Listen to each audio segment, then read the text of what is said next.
For those of you who don't know me, my name is Kate Elkington, and I am one of the Grand Round co-directors, along with Christine Denny and Jeff Miller, and Christine Denny is joining me on Zoom today. So before I turn over to Dr. Gould to introduce today's speaker, I just want to do a few announcements. First of all, next week we have our very own Dr. Adi Talati, who is going to be one of our new incoming Grand Round co-directors, so that's super exciting. And he's going to be giving a talk entitled Prenatal Exposures to Material Depression and Antidepressant Medications, Pieces of a Complex Puzzle. So that is next week, and that will be also in person. For those of you in the auditorium, if you need CE credits, the QR codes are at the front.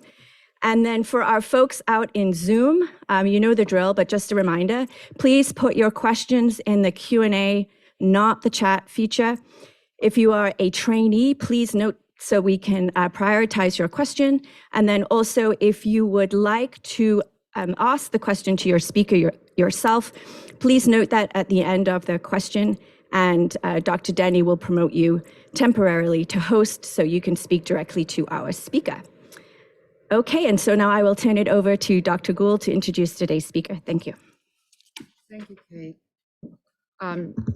So I realize that not everybody here and on Zoom knows me as well. So I'm Madeline Gould. I'm a professor in the Division of Child Psychiatry here at NISP.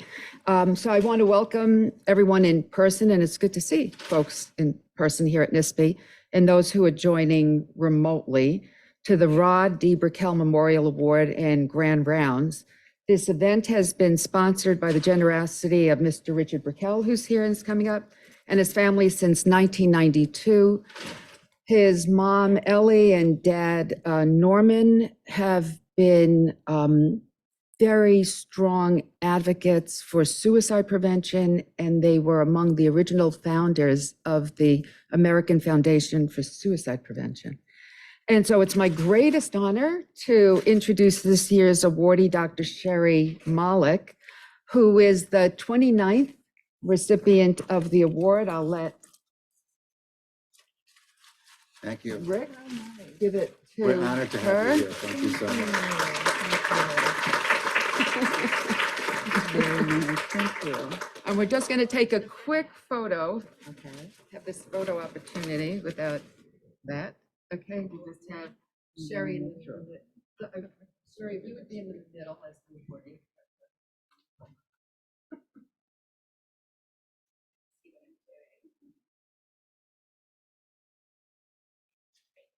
A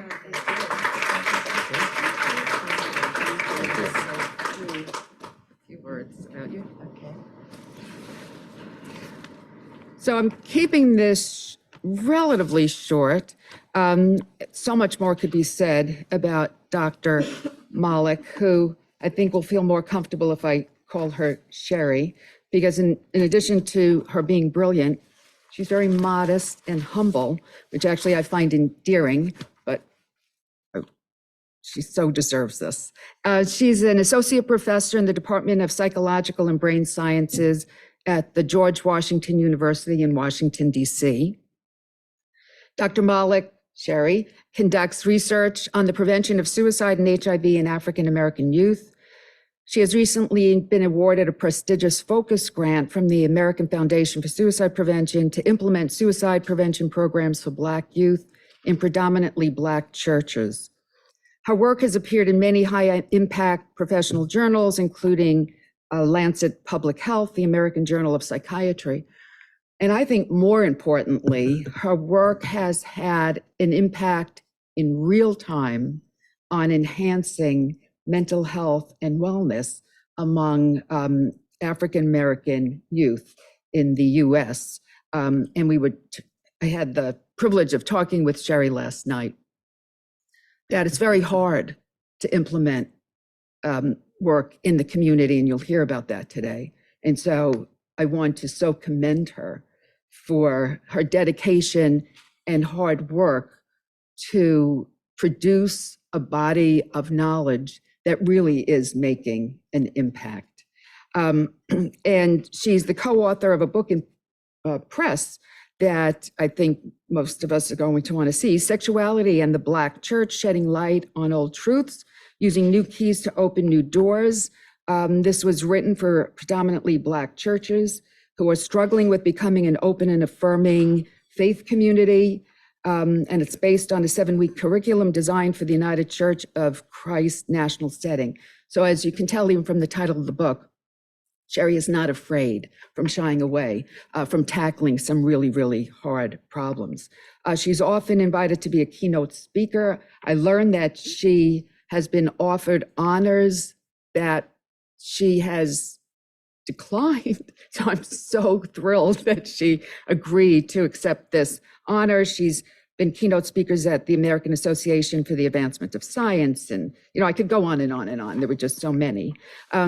And importantly, Sherry has served on several local and national boards and currently serves on the editorial board of the American Journal of Community Psychology. She's recently served on the scientific work group that served as advisors to the Congressional Black Caucus's Emergency Task Force on Suicide Prevention for Black Youth. So again, she's taking her knowledge, she's taking her expertise and providing that expertise where it's needed.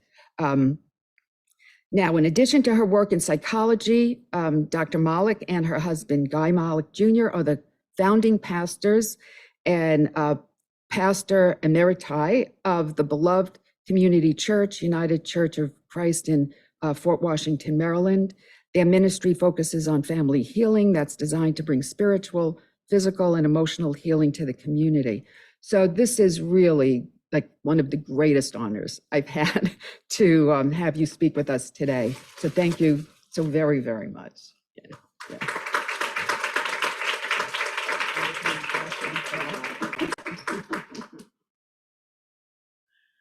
Good afternoon, good morning. So if this were church, you'd have to say something back. Good morning. Black churches call and respond. So I want to thank you all for inviting me to come speak today. I want to particularly thank the Brickell family for this wonderful honor. I don't want to, I knew I shouldn't have given Maddie my whole CV. That's why I don't do it. I always think, who is that masked woman they're talking about? But I want to clarify that I don't usually accept honors because I don't think they're due. And I think the work is so important. I don't want getting an honor to ever be my motivation. And so even in my church, I didn't allow us to have pastor anniversary days because I felt that there's a tendency to elevate people instead of the work. And so it's not because I'm so arrogant that I think I can poo-poo it as much as that I just want to make sure we focus on what's important, which is the work. So thank you all so much for the honor. Thank you, NIPSI and Columbia University. But really importantly, I want to thank Maddie. Maddie, you don't know this, she's always been my shero. She is the consummate, most well-rounded person I think I know. I've known her for over 20 years. And to see someone do such consummate research, advocacy, prevention work, but also she and I talk a lot about being moms and being grandmothers now. We are really getting old because we're not talking about grandchildren. And just recently we're talking about who loves dogs and who doesn't. So I want to thank you so much for this honor. Thank you so much. And also to my dinner companions last night, we had a good time eating lots and lots and lots and lots of food. So I'm going to go ahead without further ado and go ahead and get started. Okay. So the title of the talk today is Building Bridges Over Troubled Water. I'm going to spend like 2 seconds on the history of my work, but I'm going to focus mostly on my suicide prevention work itself. So normally when I start, I do this little collage. This is me. And the reason I do the collage, and one reason is because I love showing pictures of my family. My entire career I've done that. And Nettie knows this about me. I sneak them in somewhere in a presentation. But I also wanted to do that because I want you to know that I bring all of who I am to my work. And I think sometimes we compartmentalize ourselves and we act as if the science is separate from the clinical work, which is separate from the advocacy work, which is separate from our personal lives, which is really not the case. So if you'll notice on the top row, almost those are members of my family. The first person is my dad. He's 97 years old and still going. That's his picture at 97, by the way. So I always say, I hope those genes pass down to me. I don't know, I'm not sure. He weighs the exact same thing he weighed when he married my mother 60 some years ago. And whenever my brother and I lament about gaining weight, he just says, it's so simple, just pull up from the table. So he's doing really well. He's in good health. He's just starting to having to use a cane, in the last year.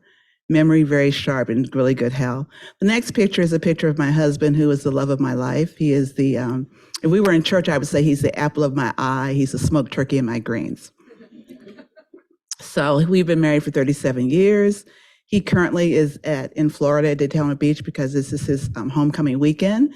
And this is the first time I'm going, so I'm flying there tomorrow. And I swore to him I would leave here on time to go see him and be with him. And I've also sworn, so you all, Maddie, email me and see if I kept my promise. I told him I would do no work during this weekend. The second picture is a picture of me. I am a licensed and ordained minister. I've been a licensed and ordained minister for 23 years. But I've always grown up in the church, and my husband and I founded and co-pastored the Beloved Community Church for 15 years. We just retired from that role this past May. So we're now pastor emeriti. And that was a labor of love. And the main reason we did that was we wanted to go to a faith or place of worship that would not only accept and quote unquote tolerate, but embrace and celebrate members of the LGBTQ community. And that was becoming increasingly difficult to do. So we said, we'll do it ourselves. So we did for 15 years. The church is thriving without us, and the new pastors will actually be installed this weekend coming up. I am the proud mother of 3 adult children who sometimes don't know they're adults, but they are. Amber is 33. The picture in the middle is my husband with my youngest daughter, who's just turned 29, and my son, who just turned 31. And we affectionately refer to them as the Molock Jewels. And then I am the proud Mimi of Michaela, who is 10, growing on 31. And I share with my companion, she just got kicked off of TikTok. And I explained to her she wasn't supposed to be on TikTok. She's only 10. But she was so distraught about that. So we had to explain to her why TikTok didn't want her to be on there yet. And then Olea is almost 6 years old. And then things that I like to do. I love to read. I read every day. I'm going to talk a little bit later on about the importance of having fun and playing. So I make my students tell me what they've done to play every class. And I think it's really important to start when you're young to have good work-life balance, because as I've shared with them, it gets more complex, not less complex as you get older and start having families, et cetera. So that's my favorite author. I'm a dog lover. I've had dogs my whole life. That's Callie, who's a 13-year-old mixed golden retriever, and Flirt, who is a 7-year-old mixed German Pinscher. We've always gotten rescue dogs for the last 20 years. And, Callie is our oldest living golden. So she's 13. So we're really, really happy that she's still here with us. The 2 middle slides or pictures are my research. So I do HIV and suicide, primarily suicide prevention research for African-American youth. I'm a licensed clinical psychologist. I'm a licensed therapist. My favorite show of all time is The Wire. I think I've watched it the whole series about 5 times now. And then for fun, I do needlepoint. My youngest daughter is an East Asian studies major at Georgetown. She's working her master's degree. She's fluent in Mandarin and conversationally fluent in Korean. So she has us all listening to K-pop for years now. Even before it was a big thing here, we were scouring the internet for K-pop stuff for her. But also has us watching Korean dramas on Netflix. So that's what that is, a picture of. That's, if you haven't seen it, it's called Itaewon Class. And I actually went to Korea 2 summers in a row, and I was hanging out in Itaewon. It's a great place. My favorite cuisine is Thai food. I try to stay physically fit, mostly with Zumba and working out with seniors my age, or 65 and older, but we do strength training. And my favorite tea, which I wish I had right now, is citron tea, which is a Korean tea, which has honey in it. So if you have sinus problems like I do, it's really great. So that's me in a nutshell. I have to say I don't have any conflicts or financial disclosures. And so my 4 areas of research primarily are developing suicide and HIV prevention programs for Black youth in predominantly Black churches. But prior to doing that, I thought it was really important to understand the underlying mechanisms that are involved in risk and protective factors, because I don't think you can develop a suicide prevention program without knowing what those are. And then in the middle of that work, I decided, you know what, we really need to ask young people, who do they think is a helper? Because if we design prevention programs that they're not going to use because they don't like who we have as a helper, then that's not particularly really important. One of the things I think that I really try to do in my work is pay attention to not where people should be, but where they are now. And I think sometimes we look at where people should be and we say, well, they should be seeing mental health professionals, so let's do that. But they're not going to do that. So we need a plan B, which is who would they see right now? And so see what we can do in the immediate sense. So I've done some work in that area. And then more recently, with the advent of the COVID-19 pandemic, I think those of us who work with minoritized youth knew from the beginning that COVID was going to really have a really negative impact on communities of color. And so we really scrambled very quickly to see if we could see in real time what was going on in that community. So we have a few papers published on that topic, and we have 2 under review right now. But today we're going to focus on suicide prevention for Black youth in Black churches. So why is this important? We know that suicide, unfortunately, is the second leading cause of death for youth ages 10 to 19. This is in general. The suicide attempts rates have risen by 73% between 1991 and 2017 for Black adolescents, that's males and females. Injury by attempt rose 122% for adolescent Black boys during the same time period. And we know from the classic study by Bridge and colleagues that the rates for suicide for Black children ages 5 through 12 doubled for those of white children. This is a study that was done in 2015. Now, normally when someone gives a talk like this, they show the CDC slides. I've decided not to do that. And the reason I've decided not to do that, I think one of the reasons why we miss dramatic increases in particular communities, we keep comparing between groups.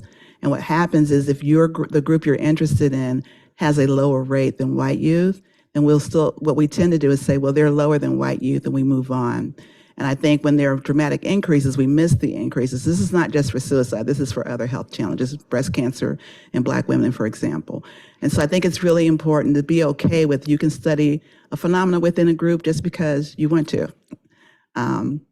You don't always have to do cross-cultural comparisons in that way.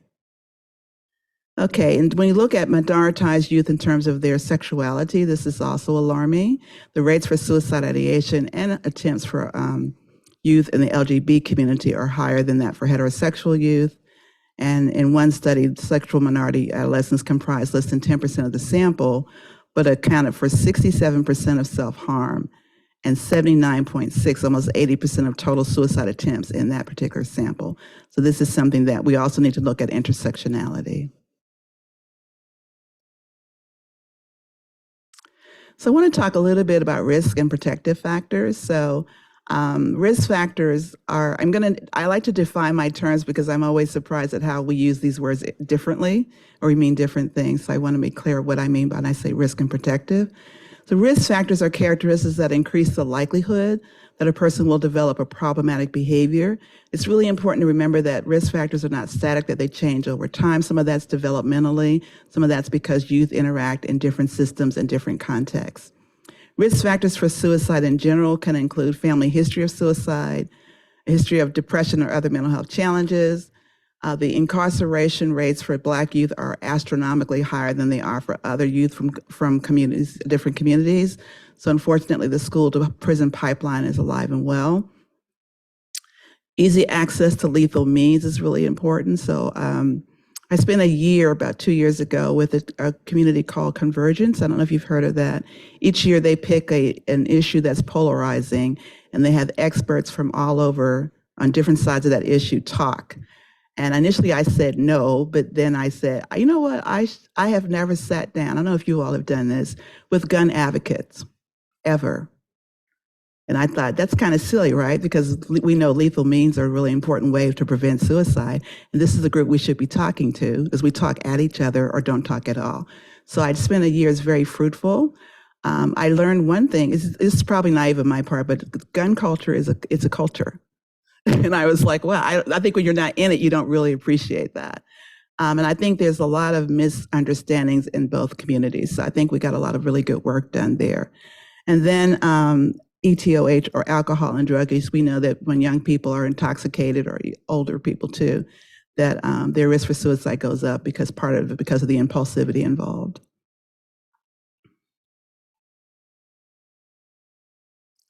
We know that also exposure to suicidal behaviors of others. To my knowledge, there's not a lot of empirical evidence for this for youth from communities of color. I don't know if that's because it's not a phenomenon in that community or we just don't look for it, we're not expecting it.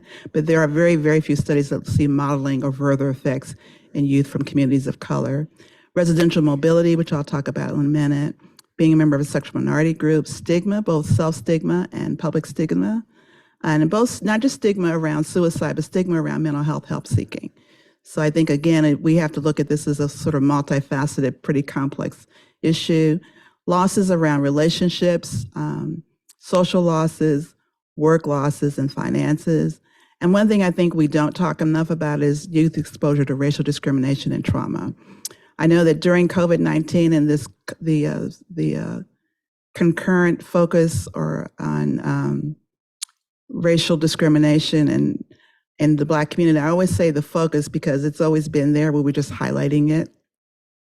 One of the things I think we didn't really pay attention to is what kind of trauma-inducing impact do these images have of watching videos of George Floyd being murdered and other people being killed over and over again. One of my children gave me a hoodie, I love hoodies, and it has all of the Black children who've been murdered by the police on the hoodie. And as much as I was touched by that gesture, I cannot wear it. And my daughter, this is my youngest daughter, she was apologizing for giving it to me. And I said, no, I'm glad you gave it to me, but I'm so saddened that this can be done, that we have enough people, we could put them on a hoodie. And there are people, these are the people we know of. These are not the people that we don't know of. So I think we need to really pay attention to how traumatizing these experiences are for young people. So we also want to advocate for culturally responsive suicide risk assessment. Some colleagues of mine from the Youth YSRC, the Youth Suicide Research Consortium, just have a paper that just came out in American Psychologist. You can get it online now. It's not out in print yet. And it really promotes having culturally responsive suicide risk assessments that considers the unique risk and protective factors associated.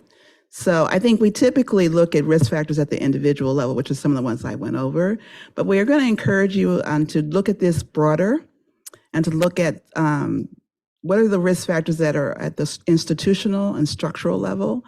So under the societal context, for example, looking at stigma, looking at acculturation, looking at racism and discrimination. One of our graduate students at GW did a wonderful dissertation, and he looked at racial discrimination experienced by young African-American teens that were males. And one of the most disheartening findings of his study is the racism that these young men face gaming online. And we just gave it's a qualitative study, gave examples. And I mean, the whole committee was just crying. We were, it's because what it tells you is there's no safe space. There's no space where people can have a break from all of this kind of imagery and the behaviors that are going on.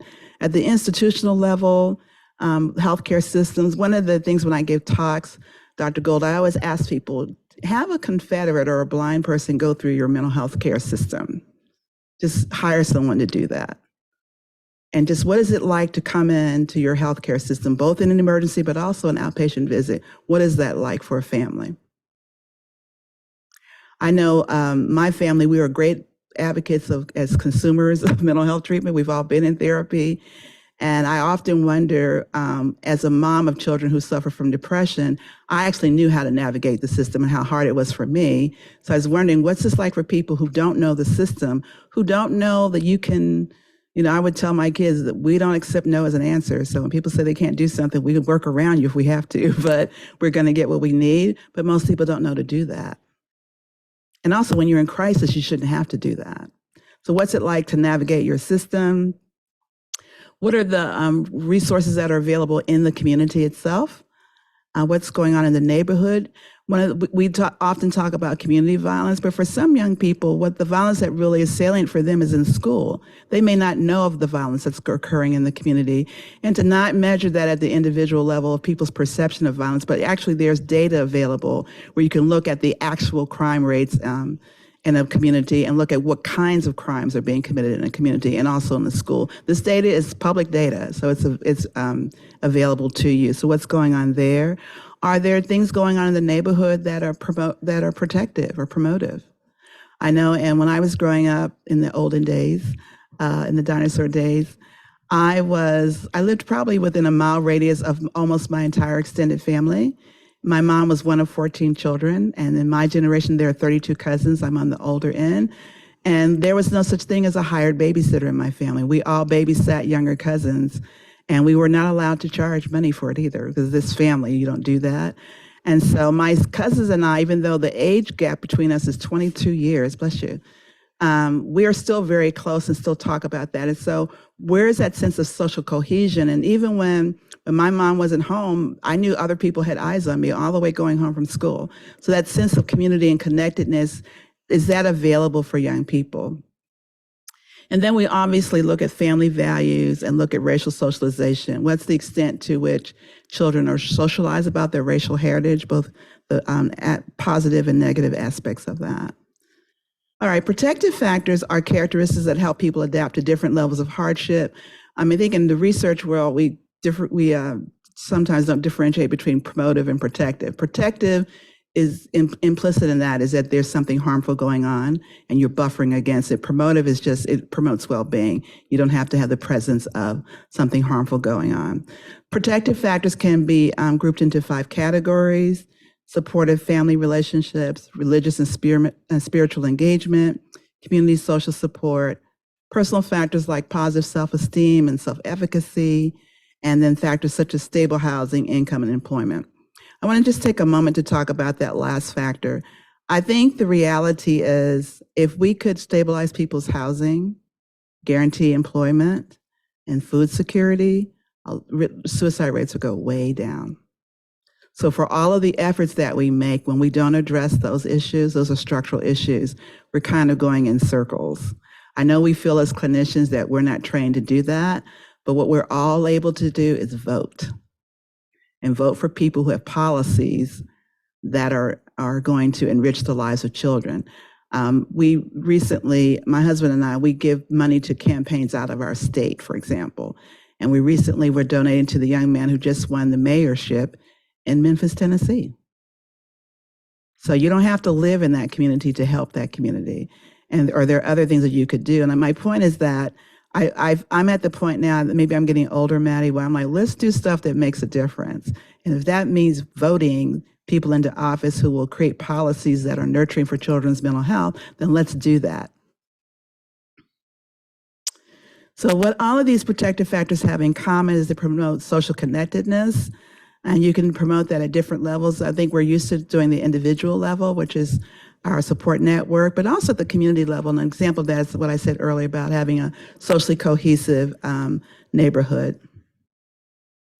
And then one of my favorite concepts of all time is mattering. So mattering is not just we like you, we accept you, and I hate that word, we tolerate you. You're so much more than being tolerated. You're so much worth more than that. But people celebrate you. Do people feel like when you're in the room, you make a difference? People are happy when you're there. They feel distraught or upset when you're not there. They celebrate with you when things are going well, but they also lament with you when things are not going well. I had recently lost a really close family friend to leukemia, and his wife. This is our fictive family. We grew up, like our kids grew up together, and the way the community in that neighborhood came to help them and put a hedge of protection and a safety net around them was amazing. And we funeralized him during COVID, which is a challenge in and of itself. But literally the whole block brought food.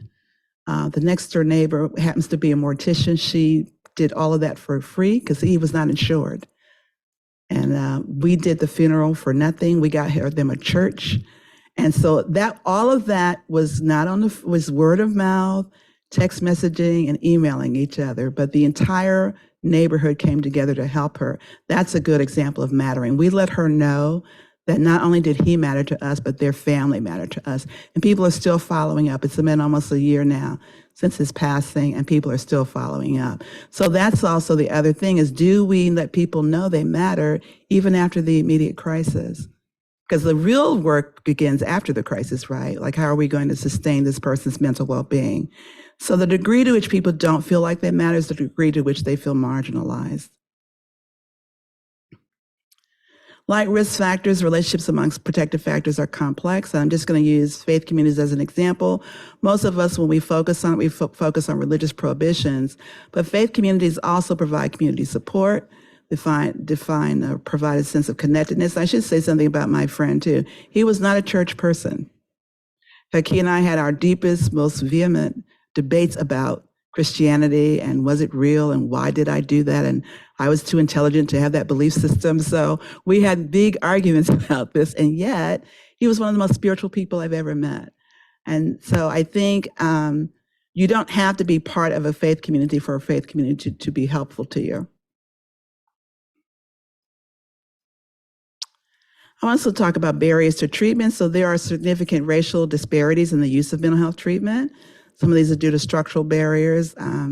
Rates of engagement in treatment and treatment completion are lower in Black youth. Part of that might be due to negative perceptions about systems. And I want to say also that I think we don't own that there's historical trauma in our systems. My dad was experiencing anxiety symptoms after my mom passed unexpectedly. And I was talking to him about getting some mental health treatment. And he laughed and said, "Oh no." And I was a little offended because this is what I do. So I was like, why is that funny? And he was adamant. So I was talking to one of my aunts and she said they lived near Johns Hopkins in Baltimore. When they were growing up, when people had mental health challenges, people came in a white truck. White people came in a white truck and put you in a white straitjacket. And they were doing prefrontal lobe lobotomies then. So people came back different. And even though we could talk, my father's a very intelligent man. I could talk to him for days about we don't do that anymore. That's his childhood memory of mental health treatment, and that doesn't go away. So we need to also undo some of the historical trauma and not minimize that, because those stories get passed down from generation to generation. And while the exact incident may not occur anymore, people's feelings about those things still remain the same. So it's really important to think about that. Black youth are less likely to receive outpatient treatment, even when you take into account other variables, and they're less likely to receive care for depressive symptoms and suicide attempts.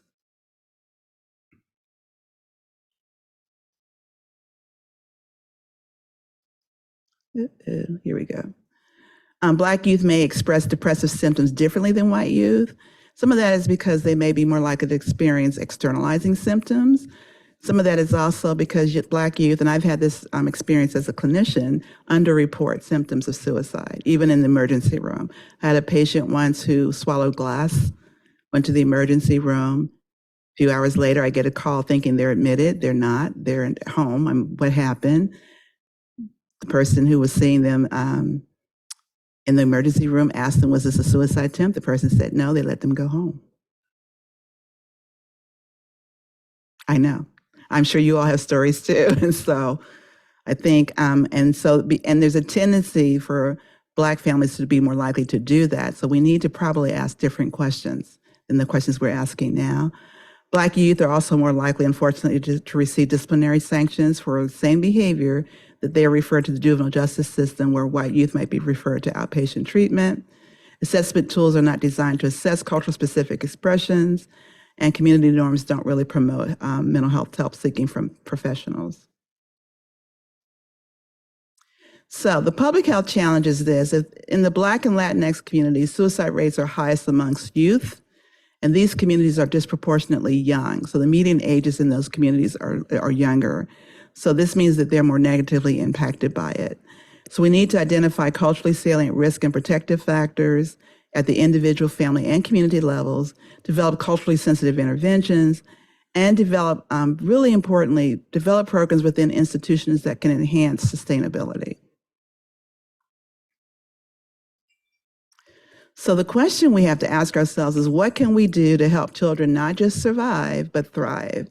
What can we do to minimize risk factors and enhance protective factors at these multiple levels?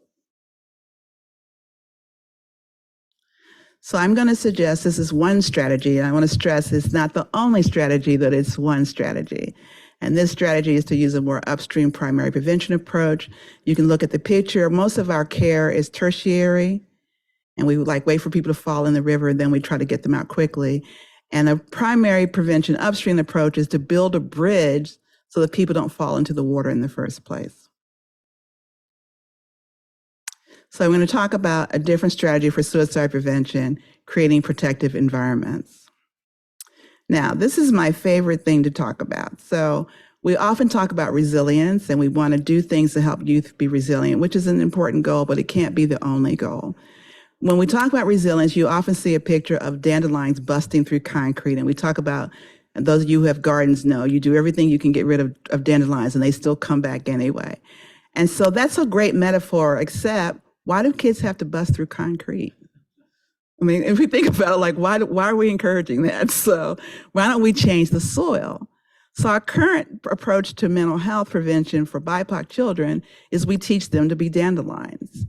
And this issue is similar to what the American educator Jackson Katz says is our approach to preventing gender violence against women. We focus on teaching women how to escape or avoid violent situations. He says this is akin to preventing lynching by teaching Black people to run faster. So instead of teaching children to be dandelions, why don't we change the soil that they grow up in so that they are more nurtured and don't have to be a dandelion? So we are called to be gardeners. And the good thing about being a gardener is everybody can be a gardener. I know this because I'm not a great gardener, but I can be a gardener. I always tell people, you're not born being a gardener. Gardening is a learned behavior. So that means anybody can learn to do it. We all have our different roles to play. Some are going to be mental health professionals. Some are going to be researchers. Some are going to be community advocates. Some are going to be community activists. But all of us have a role to play, and we need to figure out how can we work together to till the soil. So are we going to till the soil and make it more nurturing, or are we going to sustain toxic soil? So one of the ways that we can till the soil is to strengthen our access to and delivery to mental health care. We can reduce provider shortages, and most of the programs that we talk about, mine included, are really based for urban and suburban kids. And so we don't even know if, and I talk about Haven in a minute, this will work in a rural community. And we need to pay attention to that. The settings and communities are really important settings. Are we training more culturally competent providers, safer suicide care through system change? Some of this is, are we doing wraparound services? What happens when kids leave the emergency room? What happens when kids leave an inpatient stay? What happens to them, and what's the follow-up care like? I've talked to you earlier about how is it to navigate through your mental health care system. What's the training for first responders? In the county that I live in Maryland, if there is a psychiatric emergency and there's been substance use, the police also come. Now, one level, I'm looking at your face. On one level, I get it because many EMTs are not trained to handle a combative child or adolescent, and that could be dangerous. But on the other hand, police presence also escalates anxiety on everybody's part. And so are there other ways or other models that we can use in the cases of crises? Economic and residential stability, I've talked about that already. If we could make sure that everyone had a stable job, stable living situation, food security, that would go a long way. Peer norms that promote help seeking. One of the things in my work that I found over and over again, young people trust young people, and they trust younger adults who are a little older than they are, but not their same age. They feel those people have gone through similar experiences, but are a little wiser. Even in my programs that I do in my own church, I have youth advisors because I'm old. I call myself the OG. You know, I'm older, and so I might have the knowledge, but I might not be a person that they approach.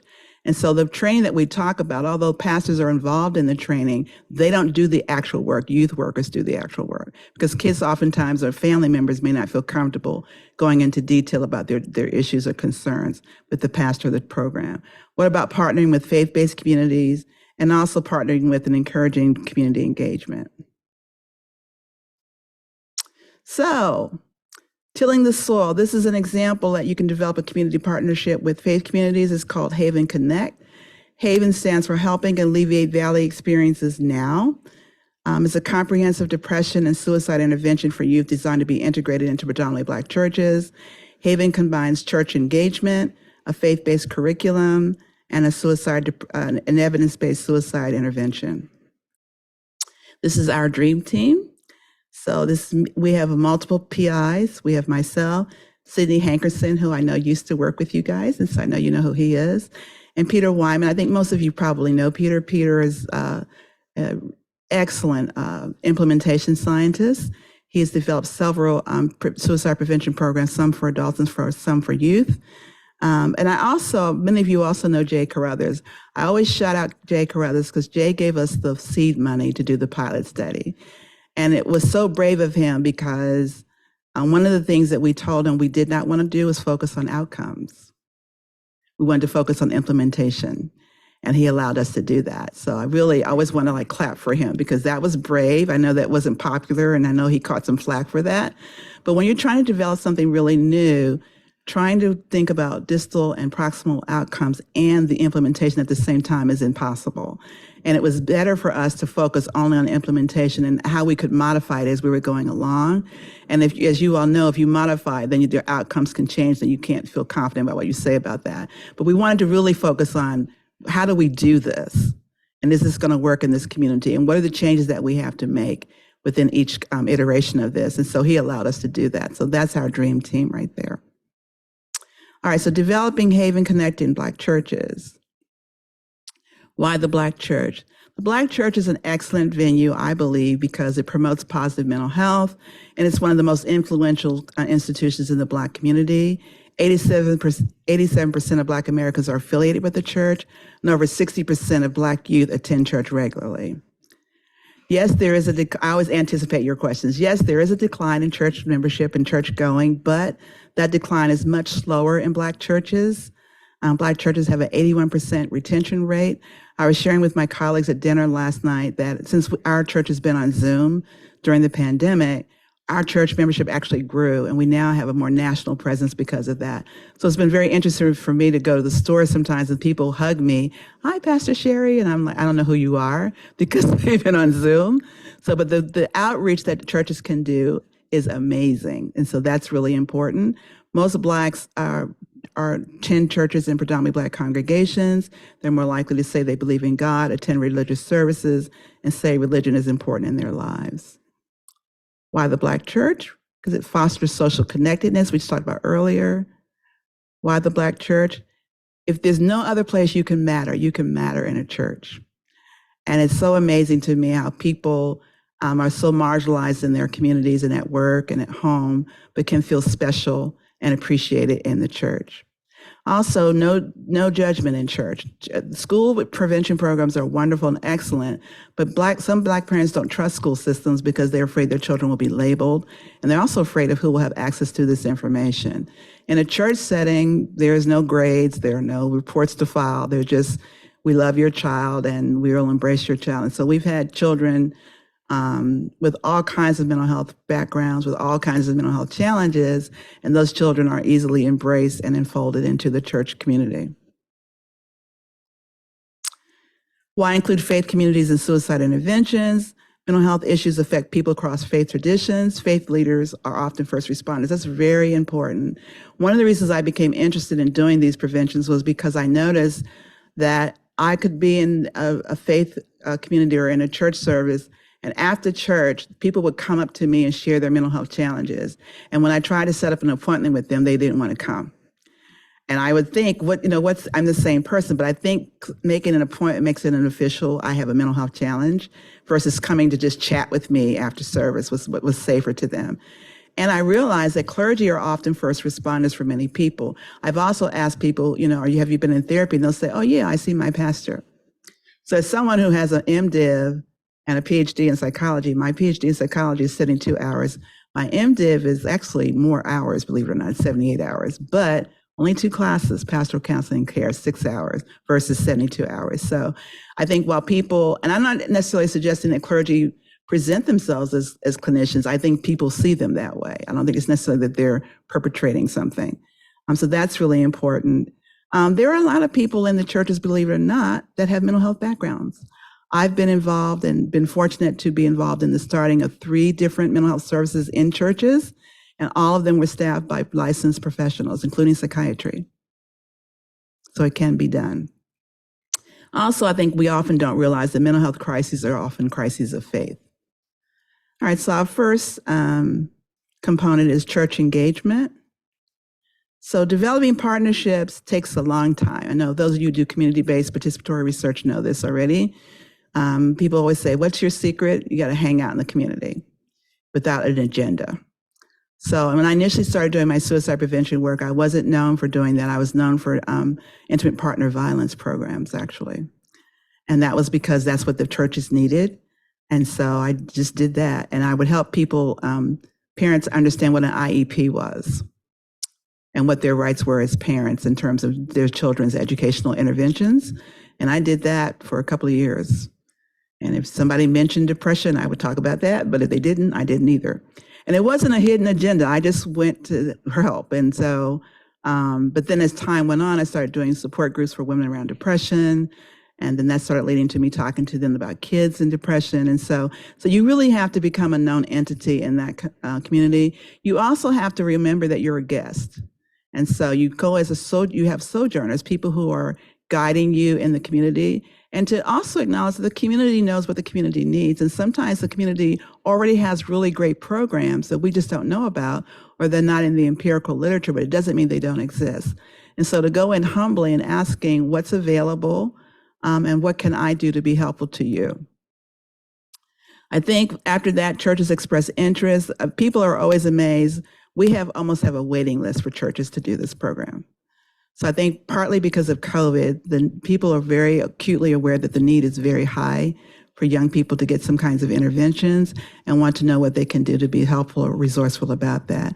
It's important to identify a church champion. That person is going to be the liaison between the research team and the church community team. That person cannot be the pastor. Pastors are busy. They don't have time. That's one of the challenges, is making meetings with pastors. So you need someone who can devote most of their time to this effort, set up a schedule to do trainings, scheduling the faith-based curriculum, which I'll talk about in a minute, and then doing follow-up key informant interviews. So in the pilot study, we had 3 churches that we worked with. The first partner, you all may know this church, First Corinthian Baptist, huge mega church in the city, very well resourced. They did amazing work. When they did the kickoff event is the sermon, which is designed to give the church permission to do this study. It's an endorsement by the pastor by doing it that way. But because they're so well resourced, they made a video for this. They did their own flyers. They have a young adult congregation. So the opening was like a club. I mean, really, it was like lights, music, gospel music. It was amazing. And I remember saying to them, can I join this church? Because it was just phenomenal. But also they were really smart in knowing who their audience was. And so they knew that they needed to capture not just the teenagers, but the young adults. Most of those youth helpers are young adults. So it needed to be a kickoff that would embrace their current church culture. So they were able to do that. Their pastor is Dr. Michael Walren, who is very progressive. And they also have Dr. Lena Green. They actually have their own mental health programming already. They have a center called the Hope Center. And they had received some funding from Nike to do a program called Thrive. We embedded Haven in their Thrive program. So that's one example. And it was, because it was the middle of COVID, it was all virtual. Second partner was First Genesis Missionary Baptist Church in Rochester. Pastor there was Frederick Johnson, also well known for doing outreach in that community. They wanted to do all of their training in person, so they did. And that was partly what we were trying to figure out, like what difference does it make if you do it virtually versus in person. And then the last partner was a partner in Albany, Macedonia Baptist Church, where Reverend Michael Poindexter is the pastor. This is actually a picture of him with our Haven team. So the person on my left is Reverend Daryl McCullough. He is actually one of our team members. He's also a pastor, just became a full-time pastor at his church. It's Michael Poindexter in the middle. Amita is in the middle. Amita Joshua is also the project coordinator for all 3 sites that we have now, and Deacon Greg Owens. Deacon Greg Owens is a social worker by profession. He is the church champion for that particular church. We still have a relationship with them. We're now working with them on how to sustain the program. Okay, then last but not least, well, actually, middle is the faith-based curriculum. Probably this is what makes Haven unique from other programs. So it specifically is designed to develop a faith-based curriculum for pastors to use to help them to develop sermons. This is also probably the most challenging part. Not the faith-based curriculum itself, but preachers do not like other people telling them what to preach about. And it's a cultural phenomenon. It's interesting to me because as someone who's trained, I know that you take a class on preaching where guess what people do? They tell you what to preach about. So I know we have had that experience. So there's a delicate balance between encouraging people to use this material, but also respecting the way that they do it is the way they're going to do it in their own unique way. So we have the curriculum available to them. The curriculum talks about mental health education. It talks about risk and protective factors for suicide. It talks a little bit about depression and anxiety symptoms. It talks about the 4 core principles of the Youth Connect program, which I'll talk about in a minute. And the kickoff event has to be the sermon, and the sermon has to occur before the rest of the program. After that, they can schedule subsequent things as they see fit. Some people did Bible study lessons. Some people did Sunday school lessons. Reverend Poindexter is younger. He did podcasts, which was great. He did podcasts for teens and podcasts for young adults. And so we're helping them figure out how to do that to sustain those kinds of efforts. So it's been amazing. We also have samples of sermons that they can use to look at. So these are just some examples from my own church. When COVID first hit, I did a Bible study series on the impact of COVID on mental health. And every week, part of what we did is to help people stay connected during the pandemic was people sending pictures. So when we wanted people to wear masks, we had people sending pictures of wearing their mask, and we showed those on slides. When we were promoting taking the vaccine, we had people taking pictures. When you first got the vaccine, they would let you take pictures. So we would have people post the pictures. We're also really fortunate. One of our members of our ministerial staff is also a nationally renowned neonatologist. So for the entire pandemic, she gave weekly reports about COVID. Went a long way as a trusted person to bust myths about COVID and the vaccine. So we had 100% vaccination rate in our church. That was our goal. The middle picture is just one of the workshops that we're doing, and this is an example of me doing a workshop on what does the Bible say about suicide and mental illness. These are just examples of sermons. That's me preaching, Reverend Poindexter and Reverend Walren. Those are the scriptures. I just wanted to bring up the title of my sermon, which is What We Fail to Notice. I took that from a quote from R.D. Laing. You all know who R.D. Laing is? And so he said that the range of what we think and do is limited by what we fail to notice. And because we fail to notice that we fail to notice, there is little we can do to change. So the title of my sermon was What We Fail to Notice. And I talked about this in the context of anxiety symptoms. So there's so much richness in the Christian biblical text, either the Hebrew Bible or the Christian text, about people who suffer from mental illness. I could preach on that every Sunday and not run out of things to say. So there's definitely, so this is just helping them to sort of harness that material. And then last but not least, you have the Youth Connect program. So it's adapted from sources of strength. It's a universal best practices, which is a strength-based approach, and that's really important. I think one of the reasons why it's easy for churches to have buy-in is it's not pathology-focused at all. It's focusing on what are the strengths that you and or the institution or the youth have already, and how can we enhance those properties. So it increases social bonds, school engagement, encourages adaptive coping, and increases the referral of suicidal teens to adults for help. Connect program itself has been used successfully in the United States Air Force. It's also been used, it's being piloted right now in the law enforcement community and has been used in school systems throughout New York State. One of the things that we've been talking with Peter quite a bit about is, does Youth Connect or Connect work better in closed systems? And I think the answer to that is probably yes. It's probably easier to do this in a relatively closed system where you can control the messaging better. as opposed to the church is probably a medium open system. It's relatively closed, but kids have inputs from other environments as well. The Youth Connect training focuses on strengthening skills and to grow and sustain 4 cores. Those 4 cores are kinship, guidance, purpose, and balance. Kinship bonds are not just your family, but also fictive kin, people you acquire or you become your family. Guidance, and one of the nice things about guidance is that young people realize from this that they could actually be mentors to other people too. It's not just someone mentoring them, and also that mental health professionals can be seen as a mentor. Purpose, a lot of young people are struggling with their purpose. One of the I was on a panel for Harvard Education does a weekly or a monthly webinar about this, about youth and stress, and they were asking for takeaway messages, and mine was to tell parents and kids to chill. As a college professor, too much stress on knowing who you want to be when you grow up, like as soon as you hit the door. And college should be seen as a place where we value the journey and not just the outcome or the end goal. And you can change your mind a couple of times. And that sometimes taking the scenic route for you works better for you.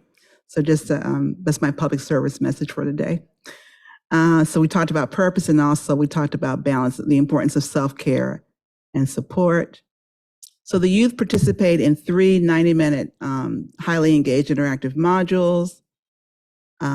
So one of the things I think it works well is that it's a lot of game playing. So we use the 4 cores, but we do that with playing games. So it's very interactive. We talk about it being protective. We discuss ways to balance and strengthen each core and to extend the learning environment beyond the sessions themselves. See that my time is almost up, so we'll speed date through this. We have small group leaders who facilitate the sessions. They receive 10.5 hours of training. We also have adults who are in the church who are just interested in being supportive. They have a 2-hour training. I already told you the pastors do one sermon and kickoff event, and then they do Bible studies on that. We also are developing text messages for them to do in between sessions. So I don't have time to go over this, but we have some just. We started later, so I'd like to respect Sherry. Okay. So Maybe 5 more minutes? Okay, all right, good. So these are some preliminary findings on the impact of the training. We asked young people, how they felt it made a difference. Some of them said connecting with more participants or a small group leader, feeling more prepared to handle challenges in their lives, being able to identify what gave them a sense of purpose or who was supporting them, and learning how to be a better community member. Takeaways, one of my favorites is I need to stop being so mean. Preparing myself for anything ahead of time, learning to use the 4 cores. I will take everything and use it to guide me in life as I grow into a person I want to be in my future. So you see a lot of things around purpose. Learn to communicate more and look for my purpose. So our next steps ahead, we are going to refine Haven Connect. We are, as Maddie said, we are just recently funded with a focus grant. Yay, I'm so excited. To expand Haven Connect to 12 churches in New York State. Our first church, I'm so excited. I think I'm going to cry.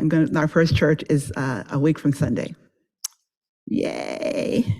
So for those of you who are the research people, this is a randomized clustered waitlist cluster design. So we have kids clustered in churches. Churches are then randomized to condition. With the second church, those who are not in the condition are on a wait list. They get the condition in 6 months. So that's what we're going to do. I want to acknowledge all of the youth participants and adults and clergy persons who participated so far. These are members of our team. Also those in the community who have been very helpful. Thank you all so much. You don't know how much it does my heart good for this invitation, so thank you so much. And are there any questions?